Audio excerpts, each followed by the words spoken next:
everyone, this is me Dr. Sadaf Amreen and this is the lecture series of Biostatics।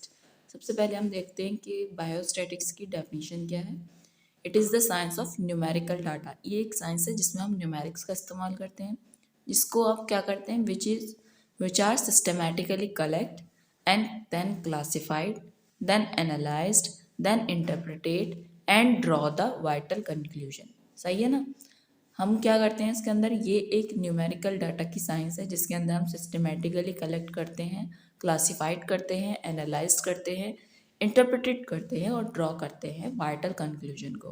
Biostats जो होता है बहुत different fields में इस्तेमाल किया जाता है, जैसे कि मेडिकल कॉलेजेस में, हेल्थ सेंटर में, WHO एक्सेट्रा में। ये अप्लाई किया जाता है to the problem of public health medicine and pharmaceutical science. यानी इसका एप्लीकेशन कहाँ कहाँ है, पब्लिक हेल्थ मेडिसिन में और फार्मास्यूटिकल साइंस के अंदर। बायोस्टैट जो है एक ब्रांच है बायोलॉजिकल साइंस की, जो डील करती है with the study of collection, presentation and analysis the data by applying the different test of significance. Next देखते हैं इसका ऑब्जेक्टिव क्या है। बायोस्टैट्स के ऑब्जेक्टिव क्या है, to apply the method to the advance problem of the human health and disease. यहाँ इसे जो एडवांस प्रॉब्लम है ह्यूमन हेल्थ की और डिजीज़ की, वहाँ इसे अप्लाई किया जाता है। बायोस्टैट जो इम्पॉर्टेंट है स्पेशली कब, जब इसे अप्लाई किया जाता है फॉर डिज़ाइनिंग द स्टडी और या एनालाइज करने के लिए data of the research problem. Biostat जब आपके लिए इंपॉर्टेंट होगा, आपसे पूछा जाए बायोस्टैट कब इंपॉर्टेंट होगा, तो आप बताएंगे जब इसे अप्लाई किया जाएगा डिज़ाइन करने के लिए स्टडीज़ को या फिर एनालाइज करने के लिए रिसर्च प्रॉब्लम को। इट इज़ ऑल्सो अप्लाइड, इसके अलावा ये कहाँ अप्लाइड होता है, to find out the appropriate method of sampling technique of collection procedure. इसके अलावा यह इस्तेमाल किया जाता है फाइंड आउट करने के लिए appropriate method of sampling technique को ऑफ कलेक्शन मेथड। फिजियोलॉजी में अप्लाई किया जाता है, ये फार्मा में अप्लाई किया जाता है, मेडिसिन में अप्लाई किया जाता है, फिजियो में इसे अप्लाई करते हैं ताकि हमें पता चल सके normal values in the variable, जैसे कि वेट है, हाइट है, पल्स रेट है, is up to which the level it is normal. Pharmacology में बायोस्टैट का क्या इस्तेमाल है, फार्मा में से अप्लाई किया जाता है फाइंड आउट करने के लिए एक्शन ऑफ द ड्रग को और doses of the same drug को, also to find out the potency of the new drug with respect to the standard drug. Pharma में हम इसे अप्लाई करते हैं ताकि हमें एक्शन ड्रग का पता चले, उसकी डोजेस क्या है वो हमें पता चल जाए, साथ ही साथ उसकी पोटेंसी क्या है नई ड्रग की with respect to the standard drug, ये हमें पता करने के लिए हमें इसके अंदर बायोस्टैट अप्लाई करनी पड़ती है। मेडिसिन में क्यों अप्लाई करते हैं, मेडिसिन में अप्लाई करते हैं कंपेयर करने के लिए efficacy of the particular drug और अ लाइन ऑफ ट्रीटमेंट को, यानी जो पर्टिकुलर ड्रग है उसकी एफिकेसी को कंपेयर करने के लिए और लाइन ऑफ ट्रीटमेंट जो चल रहा है उसको कंपेयर करने के लिए हम मेडिसिन में बायोस्टैट को अप्लाई करते हैं। जैसे कि इसके अलावा इसको हम एसोसिएशन फाइंड आउट करने के लिए भी अप्लाई करते हैं, to find out the association between the two attribute, जैसे कि स्मोकिंग और लंग कैंसर का क्या ताल्लुक है, या फिर कट और डायबिटीज़ का क्या ताल्लुक है, ओवर क्राउडिंग और टीबी का क्या ताल्लुक है। इस तरीके से हम एसोसिएशन फाइंड आउट करने के लिए बायोस्टैट्स को अप्लाई करते हैं। टेस्ट ऑफ सिग्निफिकेंस जो होते हैं अप्लाई किए जाते हैं किस लिए, टू आइडेंटिफाई करने के लिए sign and symptom of the disease. Typhoid के अंदर देखा गया है कि कफ जो होता है इस बाई चांस होता है, जबकि फीवर जो होता है हर एक केस में प्रेजेंट होता है। एपिडेमोलॉजिकल स्टडीज़ के अंदर जो होता है रोल क्या है कॉजेटिव फैक्टर का, उसको स्टैटिकली टेस्ट किया जाता है। For example deficiency of iodine क्या है, एक इंपॉर्टेंट कॉज है गाइटर का इन कम्युनिटी, मगर ये कैसे हमने बोला कि डेफिशिएंसी ऑफ आयोडीन एक इम्पॉर्टेंट आयोडीन इंपॉर्टेंट कॉज है ग्वाइटर का, ये हमने जब बोला जब हमने कंपेयर किया इंसिडेंस को ग्वाइटर के before and after the iodise salt, ये हमने तब बोला। तो एपिडेमोलॉजिकल स्टडीज़ में भी इसका इस्तेमाल किया जाता है। Public health, in public health the major adopted are evaluated, thus by learning the method of biostat student can learn how to calculate the article. इसने इस तरीके से पेशेंट जो स्टूडेंट्स होते हैं उन्हें पता चल जाता है कि किस तरीके से हमें कैलकुलेट करना है, आर्टिकल को पब्लिक मेडिसिन जर्नल में कैसे पब्लिश करना है, या पेपर जो होता है उसे रीड आउट कैसे करना है मेडिकल कॉन्फ्रेंस में। अब देखते हैं कि जो हमारे पास डाटा है तो उसका क्या सोर्स होता है, यानी जो हम डाटा कलेक्ट करेंगे तो वो कहाँ कहाँ से कलेक्ट कर सकते हैं।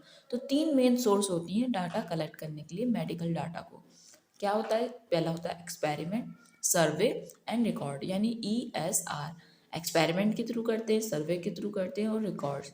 एक्सपेरिमेंट और सर्वे वाला जो डाटा होता है वो स्पेशली इस्तेमाल किया जाता है फॉर स्पेसिफिक पर्पस के लिए, जबकि जो रिकॉर्ड वाला डाटा होता है वो प्रोवाइड किया जाता है फॉर रूटीन इंफॉर्मेशन के लिए। तो देख लेते हैं पहले एक्सपेरिमेंट को। एक्सपेरिमेंट आर परफॉर्म, एक्सपेरिमेंट कहाँ कहाँ परफॉर्म किए जाते हैं, डिफरेंट लैब्स में, जैसे कि मेडिसिन की लैब, मेडिकल लैब है कोई भी, फार्मेसी की लैब है, ठीक है ना, फिजियो की लैब है, बायोकेमिस्ट्री की लैब, अलग अलग लैब में एक्सपेरिमेंट परफॉर्म किया जाता है। Numerical data are collected with a specific objective. पहले ही बताया कि जो एक्सपेरिमेंटल डाटा होगा उसका कोई ना कोई स्पेसिफिक ऑब्जेक्टिव होगा, उसे कंप्यूटेड किया जाएगा और एनालाइज किया जाएगा। The result made use in the dissertation, जो उसके रिजल्ट आएंगे उसको इस्तेमाल किया जाएगा डिसर्टेशन में, थीसिस में, पेपर के अंदर, for the publication in various journal. Next आता है हमारा सर्वे। सर्वे जो होते हैं कैरी आउट किए जाते हैं कब, फॉर एपिडेमोलॉजिकल स्टडी के लिए, किस लिए, टू फाइंड आउट करने के लिए इंसिडेंस को या prevalence rate of the particular disease. यानी सर्वे में आपने याद रखना है ज़्यादातर कब किए जाते हैं, एपिडेमोलॉजिकल स्टडी के लिए, क्यों, फाइंड आउट करने के लिए इंसिडेंस और prevalence rate of the particular disease. Survey से क्या पता चलता है हमें, सर्वे प्रोवाइड करता है useful information on health status, mobility, mortality और nutritional status. They also provide the feedback to modify the policy. Next देख लेते हैं हम अपना रिकॉर्ड। रिकॉर्ड जो होते हैं मेंटेन किए जाते हैं as a routine in register for various purposes, जैसे कि वाइटल स्टैटिक्स है, बर्थ है, डेथ है, मैरिज है, इलनेस है इन द हॉस्पिटल। जो डाटा इसमें कलेक्ट किया जाता है वो उसको इस्तेमाल किया जाता है फॉर पब्लिक हेल्थ प्रॉब्लम के लिए। And the data collected are qualitative और क्वांटिटेटिव। जिस तरीके से हमने जो डाटा कलेक्ट करेंगे वो डाटा हमारा क्वालिटेटिव टाइप का भी हो सकता है और क्वांटिटेटिव भी हो सकता है। तो पहले देखते हैं कि क्वालिटेटिव डाटा क्या होता है। क्वालिटेटिव डाटा जो होता है, they are obtain by counting the individual having the same character. आप जब क्वालिटेटिव डाटा ऑब्टेन करते हैं वो कैसे करते हैं, इसको करते हैं इसमें क्या करते हैं, उनको काउंट कर लेते हैं इंडिविजुअल को जिनका सेम कैरेक्टर होता है। इसमें कोई मेजरमेंट नहीं करते आप, सिर्फ क्या कर रहे हैं, काउंट कर रहे हैं इंडिविजुअल को having the same character and not by the measurement. यहाँ पे एक वेरिएबल होता है which are encoded as specific group, जैसे कि अटैक रेट है, वैक्सीनेशन है और क्यूर्ड। इन मेडिकल स्टडीज़ के अंदर इस तरीके का जो डाटा होता है, यानी क्वालिटेटिव डाटा जो होता है वो कहाँ कलेक्ट किया जाता है, ज़्यादातर फार्माकोलॉजी के अंदर। क्यों, टू फाइंड आउट करने के लिए एक्शन ऑफ द ड्रग को और उसका क्लिनिकल ट्रायल के लिए, for the efficacy of the drug और द वैक्सीन या फिर लाइन ऑफ ट्रीटमेंट जो भी है। ज़्यादातर जो क्वालिटेटिव डाटा होता है वो फार्मा में इस्तेमाल किया जाता है, कलेक्ट किया जाता है एफिकेसी को ड्रग की पता करने के लिए और clinical trial for the efficacy of the drug के लिए। क्वालिटेटिव डाटा जो होता है वो हमेशा जो होता है उसका जो रिजल्ट आता है वो एक्सप्रेस किया जाता है परसेंटेज में। अब आती है क्वांटिटेटिव डाटा। सबसे पहला जो टाइप हुआ डाटा का क्वालिटेटिव, नेक्स्ट आया हमारा क्वांटिटेटिव। क्वांटिटेटिव डाटा के अंदर they are obtained by the measurement of a character, यानी इसके अंदर कैसे हम आपको हासिल करते हैं, इनको इनको मेजरमेंट करते हैं कैरेक्टर का, जैसे कि हाइट है, वेट है, उसके बाद हमें मिलता है quantitative data. The character may be measured in whole number और फ्रैक्शन। इसमें आप जो मेजरमेंट कर रहे हैं वो आप होल नंबर में भी कर सकते हो और फ्रैक्शन में भी कर सकते हो, जैसे कि पल्स रेट है, कोलेस्ट्रॉल है, ब्लड प्रेशर है, ब्लड शुगर है, ESR etcetera. The statical method are use such as, कौन कौन से इस्तेमाल किए जाते हैं, अरिथमेटिक मीन है, अरिथमेटिक मीन है, ठीक है ना, स्टैंडर्ड डेविएशन है और कोरिलेशन रिग्रेशन है, टी टेस्ट है, जेड टेस्ट है, एफ टेस्ट है। नेक्स्ट स्टेप रहता है therefore in storing the of the data in different group. There are two method for presenting the data. यह कह रहे हैं अब हमने डाटा कलेक्ट कर लिया, अब डाटा को स्टोर कैसे करना है। तो दो तरीके हैं जिसके ज़रिए आप डाटा को प्रेजेंट कर सकते हो। किस तरीके से प्रेजेंट करते हो, या तो आप टेबल बनाओगे या आप ग्राफ बनाओगे। तो सबसे पहले देख लेते हैं ग्राफ टेबल क्या क्या क्या पर्पस है। टेबल जो होते हैं बनाए जाते हैं फॉर प्रेजेंट करने के लिए स्टैटिकल डाटा को या फिर preparation of the frequency distribution table को। ठीक है, सबसे पहला जो नीड है आपकी टेबल बनाने के लिए, frequency of the table is the first requirement. Prepare करने के लिए टेबल को फ्रीक्वेंसी सबसे पहली नीड होती है। आपने अगर टेबल बनाना है, टेबल आपका सिंपल भी होगा या फिर कॉम्प्लेक्स भी हो सकता है, ये डिपेंड करेगा आपका डाटा किस तरीके का है। ज़्यादातर स्टडीज़ में ये देखा गया है कि जिस इंफॉर्मेशन होती है वो कलेक्ट करी जाती है लार्ज क्वांटिटी के अंदर, and the data be presented in the form of frequency table. A number of person in each group is called the frequency of that group. यानी कितने नंबर इन्वॉल्व हैं एक ग्रुप के अंदर, वो उस कहलाएगी फ्रीक्वेंसी ऑफ दैट ग्रुप। ये कह रहे हैं कि जो रूल होता है टेबल बनाने का, क्या होता है रूल टेबल बनाने के लिए, ये होता है जो क्लास इंटरवल होना चाहिए वो ब्रॉड होना चाहिए। क्लास इंटरवल जो होता है सेम होना चाहिए थ्रू आउट, यानी पूरे क्लास इंटरवल आपका जो होना चाहिए आपने ब्रॉड लेना है, स्मॉल क्लास इंटरवल नहीं लेना है, और क्लास इंटरवल सेम रहेगा थ्रू आउट, ठीक है। उसके बाद number of group should be not large, ये कह रहे हैं नंबर ऑफ ग्रुप जो है आपने ज़्यादा नहीं रखने और टेबल आपको क्लियर बनानी है, ये रूल है for making the distribution table. Next देखते हैं ग्राफ।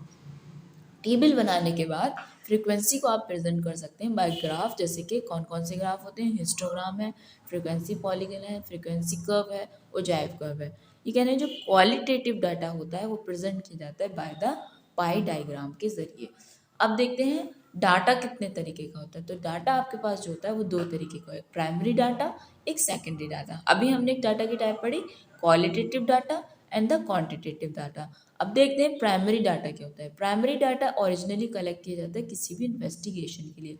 इस तरीके का जो डाटा होता है वो ओरिजिनल होता है क्योंकि ये कलेक्ट किया जाता है by the field worker first time. तो जो प्राइमरी डाटा है वो कैसा है, ओरिजिनली कलेक्ट किया जा रहा है इन्वेस्टिगेशन के लिए, और ये डाटा बहुत ज़्यादा ओरिजिनल होता है क्योंकि ये खुद फील्ड वर्कर के ज़रिए कलेक्ट किया जाता है। फॉर एग्जाम्पल अगर आपको स्टडी करना है 9th क्लास के बच्चों की हाइट, तो आप इसके लिए क्या करोगे, हर एक बच्चे की हाइट को मेजर करना लाजमी है। तो ये एक तरीके का हो जाएगा प्राइमरी डाटा। तो अब देखते हैं प्राइमरी डाटा जो हम कलेक्ट करते हैं इसकी मेरिट क्या है, यानी इसके फ़ायदे क्या हैं।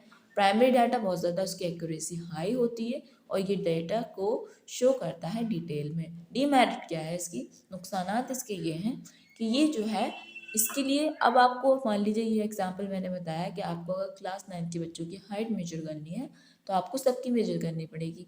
तो इसके लिए क्या चाहिए, बहुत ज़्यादा टाइम चाहिए, साथ ही साथ बहुत ज़्यादा इसके अंदर फाइनेंस की ज़रूरत है and a lot of table, और बहुत सारे टेबल बनाने की भी ज़रूरत है। ये इसकी डीमेरिट, यानी प्राइमरी डाटा एक्यूरेसी इसकी बहुत ज़्यादा हाई होती है और ये डाटा को डिटेल में शो करता है, लेकिन डीमेरिट होती है बहुत ज़्यादा इसके लिए टाइम चाहिए, फाइनेंस भी बहुत चाहिए और टेबल भी बहुत सारी चाहिए।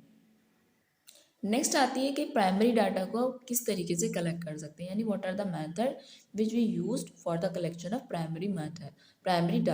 प्राइमरी डाटा को आप तीन तरीके से कलेक्ट कर सकते हो, डायरेक्ट पर्सनल इन्वेस्टिगेशन कर सकते हो, या फिर क्वेश्चनायर मेथड के जरिए कलेक्ट कर सकते हो, या फिर क्वेश्चनायर थ्रू द पोस्ट। अगर सबसे पहला देखते हैं, अगर आप डायरेक्ट पर्सनल इन्वेस्टिगेशन कर रहे हो तो इस मेथड को आप इंटरव्यू मेथड भी कहते हैं। इसमें क्या करते हैं, इन अदर वर्ड यहाँ पे क्या होता है, there is face to face contact होता है with the person whom the information want to be collected. इसमें क्या होता है, जो इन्वेस्टिगेटर होता है और जिससे आपने इंफॉर्मेशन कलेक्ट करनी है उसका आपका फेस टू फेस सामना होता है। मेरिट क्या है इसकी, अगर आप डायरेक्ट पर्सनल क्वेश्चन करेंगे, इन्वेस्टिगेशन करते हैं जाके, फ़ायदा इसका ये होगा जो डाटा कलेक्ट होंगे वो ओरिजिनल होगा, रिलायबल होगा, इकोनॉमिकल होगा और एक्यूरेसी बहुत ज़्यादा होगी। तो यानी डायरेक्ट पर्सन इन्वेस्टिगेशन में क्या हुआ, आप फेस टू फेस जाके उस बंदे से बात करेंगे, उससे क्वेश्चन पूछेंगे, जिसके जवाब आप लिखेंगे, ठीक है ना।